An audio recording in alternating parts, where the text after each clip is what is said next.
قابل صد احترام حضرات شائقین و شائقات سچا پیغام، السلام علیکم ورحمۃ اللہ وبرکاتہ۔ آج کی محفل میراث النبی کے نورانی پروگرام میں آپ کا استقبال ہے۔ اہلا و سہلا مرحبا۔ ہم آپ تمام حضرات و مستورات کا خیر مقدم کرتے ہیں۔ محترم حضرات و خواتین، تعلیم کا آغاز ہو رہا ہے۔ سب سے پہلے آداب تعلیم کا لحاظ کرتے ہوئے تعلیم کی طرف متوجہ ہو جائیں۔ پورے دھیان سے سننا، عمل کی نیت سے سننا اور تبلیغ کی نیت سے سننا، یعنی سنی ہوئی باتیں دوسروں تک پہنچانے کے جذبے سے سننا۔ چند خاص آداب تعلیم ہیں، امید ہے کہ آپ حضرات ان آداب کا ضرور خیال رکھیں گے۔ جزاکم اللہ۔ بسم اللہ الرحمن الرحیم۔ حضرت طلحہ بن عبید اللہ رضی اللہ عنہ فرماتے ہیں کہ اہل نجد میں سے ایک صاحب رسول اکرم صلی اللہ علیہ وسلم کی خدمت میں حاضر ہوئے۔ ان کے سر کے بال بکھرے ہوئے تھے۔ ہم ان کی آواز کی گنگناہٹ تو سن رہے تھے، لیکن فاصلے پر ہونے کی وجہ سے ان کی بات ہمیں سمجھ میں نہیں آ رہی تھی، یہاں تک کہ وہ رسول اکرم صلی اللہ علیہ وسلم کے قریب پہنچ گئے تو ہمیں سمجھ میں آیا کہ وہ آپ صلی اللہ علیہ وسلم سے اسلام کے اعمال کے بارے میں دریافت کر رہے ہیں۔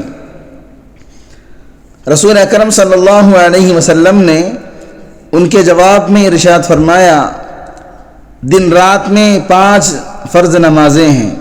ان صاحب نے عرض کیا، کیا ان نمازوں کے علاوہ بھی کوئی نماز میرے اوپر فرض ہے؟ آپ صلی اللہ علیہ وسلم نے ارشاد فرمایا، نہیں، لیکن اگر تم نفل پڑھنا چاہو تو پڑھ سکتے ہو۔ پھر رسول اکرم صلی اللہ علیہ وسلم نے ارشاد فرمایا، رمضان کے روزے فرض ہیں۔ انہوں نے عرض کیا، کیا ان روزوں کے علاوہ بھی کوئی روزہ مجھ پر فرض ہے؟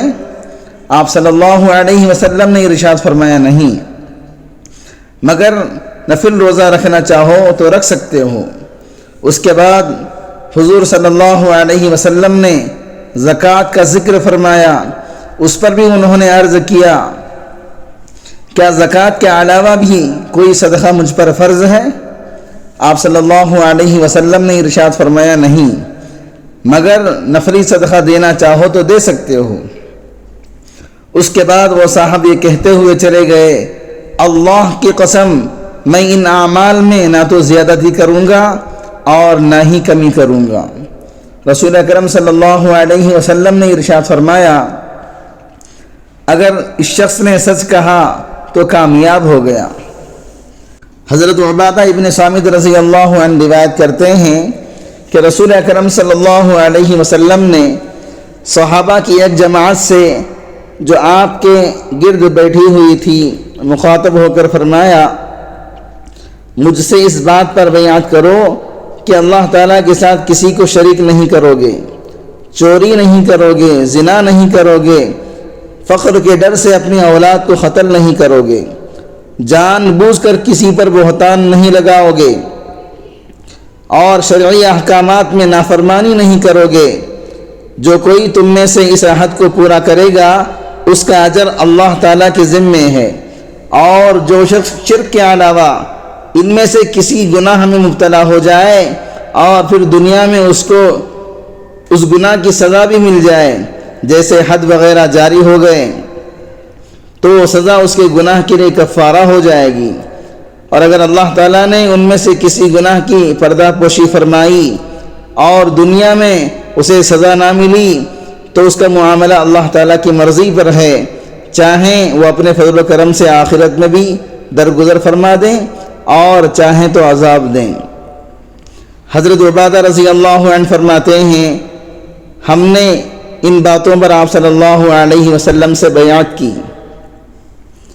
حضرت معاذ رضی اللہ عنہ فرماتے ہیں کہ رسول اکرم صلی اللہ علیہ وسلم نے مجھے 10 باتوں کی وصیت فرمائی۔ اللہ تعالیٰ کے ساتھ کسی چیز کو شریک نہ کرنا، اگرچہ تمہیں قتل کر دیا جائے، جلا دیا جائے۔ والدین کی نافرمانی نہ کرنا، اگرچہ وہ تمہیں اس بات کا حکم دیں کہ بیوی کو چھوڑ دو اور سارا مال خرچ کر دو۔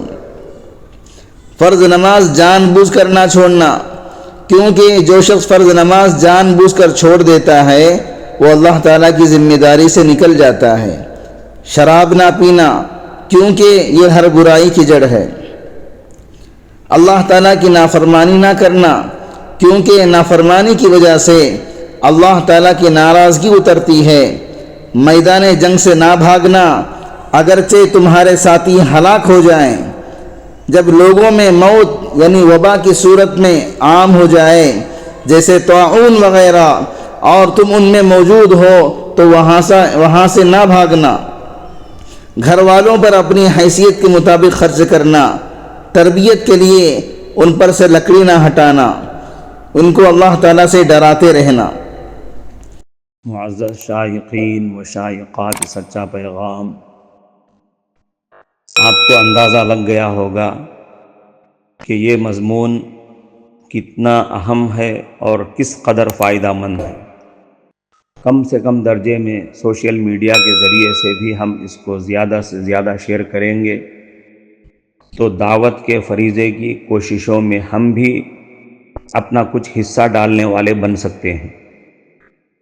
لہٰذا زیادہ سے زیادہ اس کو عام کریں تاکہ پوری دنیا کے ہندوؤں کی غلط فہمی دور ہو جائے اور انہیں یہ زمینی حقیقت معلوم ہو جائے، اور وہ اپنے اصل مذہبی لیڈر پیغمبر آخر الزماں حضرت محمد الرسول اللہ صلی اللہ علیہ وسلم کو ماننے پر مجبور ہو جائیں اور کلمہ پڑھ کر آپ کے ساتھ ساتھ وہ بھی جنت میں جانے والے بن جائیں۔